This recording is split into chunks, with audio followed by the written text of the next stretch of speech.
Hello மக்களே, எல்லாருக்கும் வணக்கம். வெல்கம் பேக் டு பாரியோ விலாக்ஸ். ஸோ இப்போ வந்து பார்த்தீங்கன்னா நான் டிரைவிங் கிளாஸ்க்கு கிளம்பியாச்சு. டிரைவிங் டீச்சர் வந்து எனக்கு ஃபோன் பண்ணுறேன்னு சொன்னார். அவர் ஃபோன் பண்ணோடனே நான் கிளம்பிடுவேன். ஸோ இப்போ வந்து கொஞ்சம் ஒரு சில விஷயங்கள் உங்ககிட்ட ஷேர் சொல்லணும்னு தோணுச்சு. அதனால் வந்து சொல்லலாம் அப்படின்ட்டு வீடியோ எடுக்கிறேன். ஒரு சிலர் வந்து என்னென்னு பார்த்தீங்கன்னா, ஸோ நான் வீடியோ போட்டிருந்தேன்ல என்னோட கஷ்டமாக இருந்துச்சுன்னு சொல்லிட்டு, அதை வந்து நான் வியூஸ்க்காக போட்டேன் அப்படின்ட்டுன்னு சொல்கிறீங்க. அண்ட் போட்டுட்டு திரும்ப வந்து அது என்னன்னே கண்டுக்காத அதை பற்றி என்னன்னே சொல்லாமல் நார்மலாக இருக்கிற மாதிரி இருக்கிறீங்க. அதை பற்றி திரும்ப சொல்ல மாட்டேறீங்க என்னாச்சு ஏதாச்சுன்ட்டுன்னு. அப்படி ஒரு விஷயமே இல்லாத மாதிரி நார்மலாக இருக்கிற மாதிரி இருக்கிறீங்க. நான் உங்களுக்கு சப்போர்ட் பண்ணல அப்படின்றீங்க. ஸோ இப்படி கேட்குறவங்களுக்கு சரி நம்ம வந்து பதில் சொல்லிடலாம் அப்படின்னு தோணுச்சு. ஃபஸ்ட்டு வந்து விட்டுட்டேன். சரி எதுக்கு சொல்லணும், நம்ம எப்படியோ எக்ஸ்பிளைன் பண்ணி எல்லாருக்கிட்டையுமே போயிட்டு நம்ம எக்ஸ்பிளைன் பண்ண முடியாது. நான் அந்த வீடியோலையுமே நான் அதை பற்றி ஷேர் பண்ணியிருப்பேன்.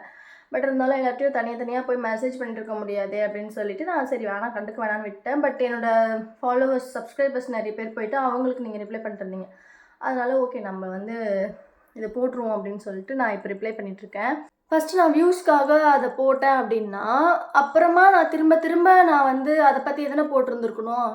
என் ஹஸ்பண்ட் வந்து அதுக்கு என்ன ரியாக்ட் பண்ணார், அதுக்கப்புறம் என் வீட்டில் என்னென்ன பிரச்சனை நடந்துச்சு, இல்லை அதுக்கப்புறம் அவங்க வீட்டில் இருந்து யார் யாரெல்லாம் வந்து என்னென்ன பிரச்சனை பண்ணாங்க அப்படின்ற மாதிரியும் அதை பற்றியே தானே நான் வந்து எல்லா இஷ்யூஸையும் நான் வந்து சொல்லி போட்டிருக்கணும்.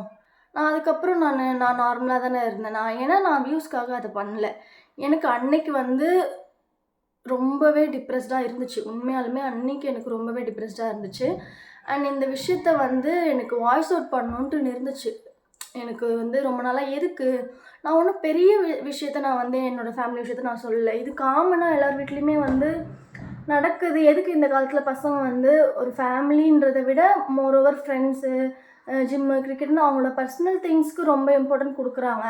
கேர்ள்ஸ் வந்து ஒரு மேரேஜ் ஆகிட்ட அப்புறம் பேபிஸ்க்காக ஒரு 4 years 5 years கிட்ட சாக்ரிஃபைஸ் பண்ணுறாங்க நிறைய விஷயங்கள். அது மாதிரி ஒரு கொஞ்சம் வருஷம் தானே சாக்ரிஃபைஸ் பண்ணலாம்ல, ஏன் அதை பண்ண மாட்டுறாங்க?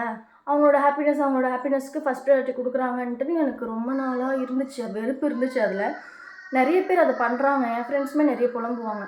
ஸோ அதை வாய்ஸ் அவுட் பண்ணணும், கேட்கணுன்னு இருந்துச்சு எனக்கு. நான் அதை வந்து கம்ப்ளைண்ட் பண்ணணும், என் ஹஸ்பண்டை வந்து கஷ்டப்படணும் அப்படின்றதுனால நான் அதை போடல.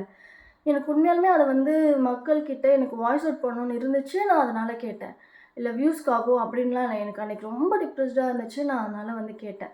நிறைய பேர் இங்கே வந்து பொண்ணுன்னா என்ன அவங்களுக்கு கஷ்டமாக இருந்தாலுமே அதை யார்கிட்டையுமே சொல்லவே கூடாது. அவங்களுக்குள்ளவே வந்து அதை வச்சுக்கணும். அது என்ன தான் பிரச்சனையாக இருந்தாலுமே அதை காமாக சைலண்ட்டாக இது பண்ணணும். நம்ம திரும்ப ரியாக்ட் பண்ணிட்டோன்னா அது ஒரு பெரிய இஷ்யூவாக ஆக்குறாங்க. ஒருவேளை நிறைய பொண்ணுங்க இங்கே அதனால தான் என்ன பண்ணுறாங்க, ரியாக்ட் பண்ணுறது. இது ஒரு இஷ்யூ இந்த விஷயத்துக்காகன்னு சொல்லலை, நான் காமனாக சொல்கிறேன். காமனாகவே பெரிய இஷ்யூலாம் கூட சொன்னால் எங்கே இப்படி ஆகிடுமோ, ரியாக்ட் ஆகிடுமோ, அப்படி ஆகிடுமோன்னு மனசுக்குள்ளே வச்சுருந்து ரொம்ப டிப்ரெஸ்ட் ஆகி எதனா பெரிய முடிவுகள் எடுக்கிறாங்க. சூசைடு அப்படி இப்படின்னு போயிடுறாங்க. ஸோ அப்படி போனால் அப்போ என்ன பண்ணுவாங்க, அப்போவும் அந்த பொண்ணு மேலே தான் இந்த சமூகம் வந்து குறை சொல்லும்.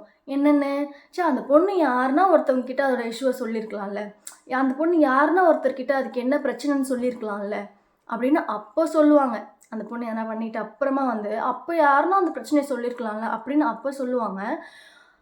ஒருவேளை அந்த பொண்ணு பிரச்சனையை வாய்ஸ் அவுட் சொல்லிடுச்சுன்னா இதெல்லாம் ஒரு பிரச்சனையா, இதெல்லாம் இருக்குது தானே, அது அந்த பொண்ணுக்கு பிரச்சனையாக இருக்கிறதுனால டிப்ரெஸ்ஸாக இருக்கிறதுனால தான் அதை வெளியிலேயே சொல்லுது. ஸோ எப்படின்னாலுமே ஒரு பொண்ணை தான் வந்து கொஷின் பண்ணுது இந்த சொசைட்டி அப்படின்றது நல்லாவே தெரியுது. ஸோ நான் இதை வந்து ஒரு எக்ஸாம்பிளுக்கு தான் சொன்னேன். இதனால தான் வந்து பொண்ணுங்க வந்து பெரிய விஷயங்கள் கூட வாய்ஸ் அவுட் பண்ண மாட்றாங்க. அப்படி பண்ணாலும் என் சுற்றி நிறைய பிரச்சனை நடக்குமே அப்படின்ட்டு பண்ண மாட்றாங்க அப்படின்றதுனால ஒரு எக்ஸாம்பிளுக்கு தான் சொன்னேன். ஸோ நானும் வந்து பார்த்திங்கன்னா எனக்கு அன்றைக்கி ரொம்ப டிப்ரெஸ்டாக இருந்துச்சு. அதனால் நான் வந்து ஷேர் பண்ணேன். அந்த வீடியோ அவ்வளோ வியூஸ் போகும்னு கூட எனக்கு தெரியாது. ஆக்சுவலாக நான் டெய்லி வீடியோ போட்டுட்ருந்தேன். நான் வந்து நான் ரேராக போட்டிருந்தேன். இப்போ முன்னாடி போடுற மாதிரி ஒரு 4 டேஸ்க்கு 5 டேஸ்க்கு இல்லை 10 டேஸ்க்கு ஒன் டைம் நான் வீடியோ போட்டிருந்தேன்னா நான் அந்த வீடியோ போட்டிருந்துருக்கவே மாட்டேன், ஷேர் பண்ணியிருக்கவே மாட்டேன். நான் டெய்லி வீடியோ போட்டுட்ருந்தேன். அதுக்கு முன்னாடியே நீங்கள் பார்த்தீங்கன்னா தெரிஞ்சுக்கும் டெய்லி வீடியோ போட்டுருந்துருப்பேன். அன்றைக்கி நான் அந்த வீடியோ எடிட் பண்ணும்போது அந்த மனநிலைமையில் நான் இருந்தேன், ரொம்ப டிப்ரெஸ்டாக இருந்தேன். சரி இந்த விஷயத்த வந்து நம்ம வாய்ஸ் அவுட் பண்ணுவோம், கேட்போம். எனக்கு அந்த கேட்கணுன்னு இருந்துச்சு. ஏன் வந்து நிறைய பாய்ஸ் வந்து இது மாதிரி இருக்கீங்க, சாக்ரிஃபைஸ் பண்ண மாட்டேறீங்க ஃபேமிலிஸ்க்காக அப்படின்னு கேட்கணும்னு இருந்துச்சு. நான் கேட்டேன், அவ்வளோதான். யாரையும் இன்சல்ட் பண்ணுறதுக்கோ அதுக்கு ஒன்றுலாம் இல்லை. இது பாருங்கள், ரெண்டு சைடுமே வந்து கேட்குறாங்க. இப்போது வியூஸ்க்காக சொன்னாங்க ஒரு சைடு, இன்னொரு சைடு என்னென்னா அதுக்கப்புறம் அந்த இஷ்யூ பற்றி நீங்கள் எதுவுமே பேசலை, என்னவோ நார்மலாக இருக்கிற மாதிரி இருக்கிறீங்க. ஆனுவல் டே போகிறீங்க, உங்கள் ஹஸ்பண்ட் கூட கோவிலுக்கு திருவண்ணாமலை போகிறீங்க, நார்மலாக இருக்கிற மாதிரி இருக்கீங்க. அப்போ நாங்கள் உங்களுக்கு அந்த வீடியோ சப்போர்ட் பண்ணமே, என்னாச்சு அப்படின்ட்டுன்னு. ஸோ இப்போ உங்கள் வீட்லேயும் உங்கள் அம்மா அப்பாவோ இல்லை ரிலேட்டிவ்ஸ்குள்ளவோ பிரச்சனை, சண்டை, எதனா சின்ன சண்டைனா அதுக்கப்புறம் அதை ஊதி ஊதி பெருசாக்கணுன்னே பார்ப்பீங்களா? இல்லை நார்மலாக சரி அது அவங்களுக்கு ஹர்ட் ஆகிடுச்சின்னு தெரியுது, நான் அவங்களை ஹர்ட் பண்ணணுன்னு நான் போடல, பட் அது ஹர்ட் ஆகிடுச்சின்னு தெரியுது, தெரிஞ்ச அப்புறமாவும் திரும்ப நான் போட்டு அதை பற்றியே பேசி பேசி அவங்கள இன்னும் ஹர்ட் பண்ணணுன்னு நினைக்கிறீங்களா? இல்லை ஓகே நார்மலாக இருந்துருவோம் அப்படின்ட்டுன்னு இருக்கீங்களா? ஆக்சுவலாக நாங்கள் அவ்வளோவா பேசிக்கல, நீங்கள் பார்த்தீங்கனாலே தெரியும், அவ்வளோவா நாங்கள் பேசிக்கிறதும் இல்லை. சரி எதுக்கு இதை வந்து பெருசாக அதை வந்து ஊதிட்டே இருக்கணும்? நான் வந்து பார்த்திங்கன்னா என்னால் ஒருத்தவங்க ஒரு விஷயத்தில் ஹர்ட் ஆகிறாங்கன்னா அந்த விஷயத்த நான் திரும்ப பண்ண மாட்டேன், பண்ணாமல் மறுபடியும் அவங்கள அந்த விஷயத்துக்காக ஹர்ட் பண்ணாமல் இருப்போம் அப்படின்ட்டு தான் இருப்பேன். ஸோ என்னால் நான் அந்த வீடியோ போட்டதுனால என் ஹஸ்பண்ட்க்கு ஹர்ட் ஆகிருக்கு, அவரை இன்சல்ட் பண்ணிட்டேன் அப்படின்ற மாதிரி அவருக்கு இருக்குது. அதனால சரி திரும்ப திரும்ப அதை எதுக்கு பண்ணிட்டு அப்படின்னு அன்றைக்கி எனக்கு டிப்ரெஸ்டாக இருந்துச்சு, நான் ஷேர் பண்ணேன். அதுக்கப்புறம் அதை ஷேர் பண்ணணுன்ட்டுன்னு இல்லை, அது நார்மலாக காமனான இஷ்யூவை நான் வந்து சொல்லணும், அட்ரஸ் பண்ணணும்னு இருந்துச்சு, நான் சொன்னேன். அதுக்கப்புறம் அதை பற்றி பேசணுன்ட்டுன்னு எனக்கு இல்லை. அண்ட் நிறைய பேர் வந்து பார்த்திங்கன்னா நான் அம்மா வீட்டுக்கு கோச்சிட்டு வந்துட்டேன் அப்படின்னு நினச்சிட்டிங்க. நான் கோச்சிட்டுலாம் வரல. நீங்கள் நான் அந்த வீடியோ ஷேர் பண்ண அப்புறமாவே நான் என் வீட்டில் தான் இருந்திருப்பேன். தலை சுற்றுது, ஏன்னே தெரில எனக்கு. என்னோடய பையனோட ஆனுவல் டே முடிஞ்சு ஸ்கூல் முடிஞ்சிருச்சு அவனுக்கு. ஸோ ஸ்கூல் முடிஞ்சோடனே எல்லாருமே வெக்கேஷனுக்காக அவங்க அம்மா வீட்டுக்கோ இல்லை ரிலேட்டிவ்ஸ் வீட்டுக்கோ போவாங்கள்ல, அந்த மாதிரி தான் நான் எங்கள் அம்மா வீட்டுக்கு வந்திருக்கேன். இன்னும் கொஞ்ச நாள் வந்து சரி ரிலாக்ஸாக இருப்போம், டிரைவிங்லாம் நான் ஓட்ட கற்றுக்கலாம் அப்படின்னு நான் லாஸ்ட் வீடியோ சொல்லியிருப்பேன். என்னால் என் வீட்டை விட்டு ரொம்ப நாள் வேறு எங்கேயும் இருக்க முடியாது அப்படின்ட்டுன்னு. அதனால் சரி டிரைவிங் கிளாஸ் போயிட்டு கற்றுக்கலாம், கொஞ்ச நாள் இங்கே இருக்கலாம், கொஞ்சம் டென்ஷன் இல்லாமல் அப்படின்னு சொல்லிட்டு அம்மா வீட்டில் ஒரு 1 மந்த் கிட்டவாச்சும் இருக்கலாம் அப்படின்ட்டுன்னு ஒரு வெக்கேஷனுக்காக தான் வந்திருக்கேன். இங்கே வந்து டிரைவிங் கிளாஸ்லாம் கற்றுட்டு போகலாம் அப்படின்னு சொல்லிட்டு இங்கே இருக்கேன். ஸோ ஒன்ஸ் நான் டிரைவிங் கிளாஸ் முடிஞ்சு லைசன்ஸ்லாம் வாங்கிட்ட அப்புறமா நான் திரும்ப எங்கள் வீட்டுக்கு போயிடுவேன். அங்கே திரும்ப ரெகுலராக என்னோடய லைஃப் ஸ்டைல் எப்படியோ அப்படி தான் இருப்பேன். அதுக்கு முன்னாடி கொஞ்சம் பெயிண்டிங்கு அதெல்லாம் வந்து அங்கே அடிச்சிடலாம் அப்படின்னு சொல்லிட்டு பெயிண்டிங் ஒர்க்லாம் பண்ணலாம் அப்படின்னு சொல்லிட்டு இருக்கேன். ஸோ இந்த வீடியோவில் நான் அதை கிளியர் பண்ணிக்கணும்னு இருந்துச்சு.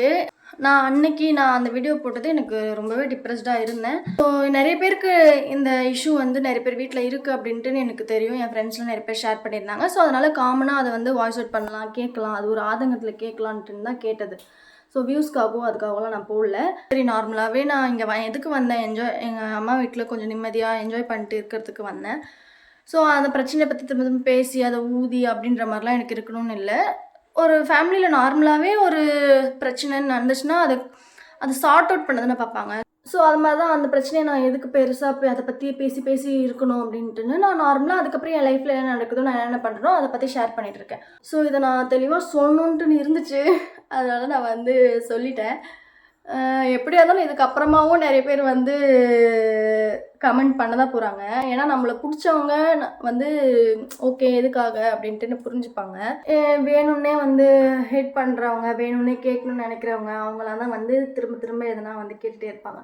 ஸோ அதனால் நீங்கள் சப்ஸ்கிரைபர்ஸ் போய் நீங்களும் அவங்களுக்கு வந்து இதுக்காக அதுக்காகன்ட்டுன்னு ரிப்ளை பண்ணிவிட்டு கமெண்ட் பண்ணிவிட்டு இருக்காதிங்க. அவங்க வந்து கேட்டாங்க, எதனா நெகட்டிவ் கமெண்ட் வந்துச்சுன்னா அதை நார்மலாக விட்டுருங்க. ஏன்னா நானே கண்டுக்கல. ஸோ நீங்கள் அதை வந்து உங்கள் தலையில் வந்து ரொம்ப ப்ரெஷர் ஏற்றிக்காதீங்க. எனக்கு தெரியல, காலையிலேருந்து என்னன்னே ஒரு மாதிரி கேராக கிருன்னு இருக்குது. டிரைவிங் கிளாஸ் வேறு போயிட்டு கார் எங்கன்னா உள்ளே விட்டுருப்போம் அப்படின்னு பயமாக இருக்குது. சரி வாங்க அவருக்கு ஃபோன் பண்ணிட்டு என்ன இன்றைக்கி எத்தனை மணிக்கு தான் வரணும் அப்படின்ட்டு நம்ம கேட்டுட்டு போகலாம். டிரைவிங் கிளாஸ்க்கு கிளம்பியாச்சு, போயிட்டுருக்கேன். ஆக்சுவலாக காலையில் ஒரு 9 மணிக்கு போவேன். இன்றைக்கி சரி 9 மணிக்கு போக முடியல, அதனால ஒரு 11 o'clock வரட்டுமா நான் அந்த அண்ணன் ஃபோன் பண்ணி கேட்டேன். 11 o'clock யாரும் கற்றுக்க வரலையாம். ஸோ இப்போ 3 மணிக்கு ஒருத்தவங்க 3 மணிக்கு இப்போ கிளாஸ் நடக்குமா. ஸோ அதனால் இப்போ 3 மணிக்கு போயிட்டுருக்கேன். அதனால தான் லேட் ஆகிடுச்சு. 3 மணிக்கு இந்த கோர்ஸ் லியோன் தூங்கிட்டான். சரி அவனை மட்டும் அம்மா கிட்ட விட்டுட்டு வந்துட்டேன். A few minutes later.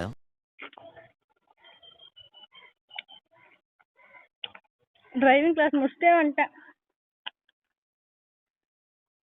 ஒரு ஐஸ்கிரீம் வாங்கி போகிறப்பவே நடந்து போகிறப்பவே சாப்பிட்டுட்டே போகிறேன். அங்க போனா என் பையன் கேட்பான். அவனுக்கு சாக்லேட்ஸ்லாம் கேக் மாதிரி வாங்கியிருக்கேன். ஐஸ்கிரீம் நேத்து தான் ஒன்று சாப்பிட்டான். அதனால டெய்லிலாம் கொடுக்க மாட்டேன்.